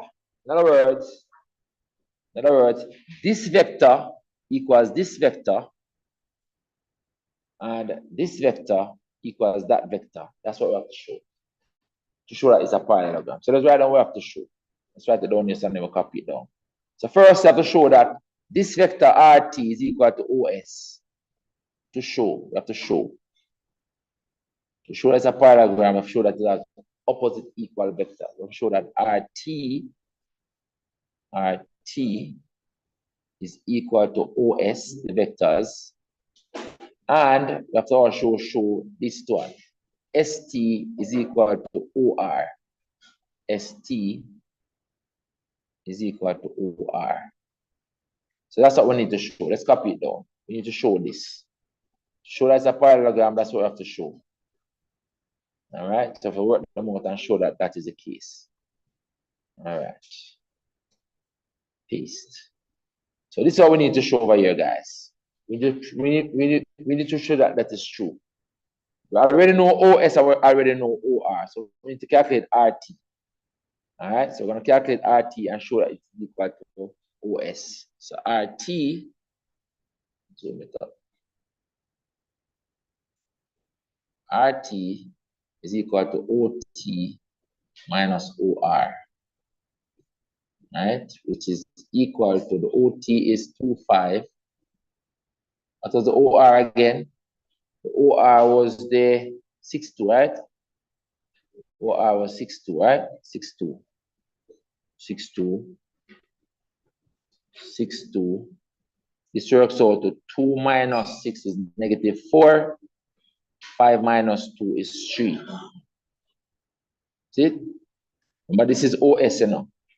Negative 4, 3 is OS. So this is actually OS. So we have shown the first part. Right? This part, we have shown that part so far, right? Which is good. Then we need to also show this. And ST is OR. So we're going to work out ST now. And ST is OT minus OS. O times last minus O times the first. The OT is 2, 5. The OS, remember, is negative 4, 3, right? This works out to be 2 minus minus is a plus. Minus a plus. So it's 2 plus 4 is 6. And 5 minus 3 is 2. 5 minus this 3 is 2. So you get about the 6, 2. What is 6, 2 again? 6, 2 is OR. So this is actually OR. So I've shown that ST is equal to OR. So therefore shown. See? Show the things. So therefore shown that OSTR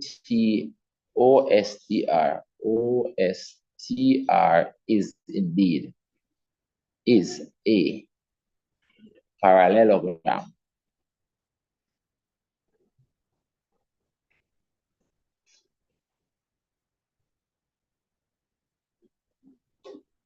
Anything else? That is it. That is it. End of this test. And that is that. Is that. All right, you know the drill, guys. Do the work, want the results, you do the work. You go and you redo the question. This was a very easy paper. All right? The good majority of these questions, we did them in classwork along the week while we're learning the topics. Go and do them over again. What are the foolishness? Go and do the questions. You have to do the questions if we're going to gain success in the subject. You have to put pen to paper. You can't just watch the video. You can't just watch me work them out. You have to work them out. You're only using the video and my solution to guide you, to help you along. So you don't have to struggle to do it. You want to do it the easy way. Practice. 7 weeks to go. 7 weeks to go. 7 weeks going fast. Believe me. Fast. You get me? All right. So that is it. So I'm going to send the video to the group. You guys, you know the drill. All right. So today is what? Today is Monday. So on Thursday we'll be doing a topic. You all need to get your geometry sets and a ruler to come to class. In a geometry set and a ruler to class. We have geometry construction to do. We have rates of change to do. Geometry construction and rates of change. We have those two topics to do. All right. So we need to learn those. These are like some one-day topics. Do those on the Thursdays. Saturday, mock exam again. All right. 2 mock exams on the weekend. 2 mock exams on the weekend. All right, that's it. Oh, by the way, persons who are doing SBAs here, I think we're gonna start it this weekend. Persons who are doing exam privately with me. All right. I don't remember anybody in this class. And 4th farmers as well from KC. That will do the exam, this SBA. So Saturday, after the mock exam finish, and stay back, start the SBA process, put in groups and give the instruction, tell you what all the SBA is going to be laid out and all of that. We're doing the SBA in 1 week through the Easter break. 1 week, you finish the SBA in 1 week. Our long, lengthy business. 3 weeks, 4 weeks, 3 months business upon that. 1 week and finish the SBA and get full marks and that's it. All right? All right, so no, so don't forget everything right on the SBA. Everything have to be proper. On our holidays, so we don't have an excuse. All right, guys, that's it. Bye.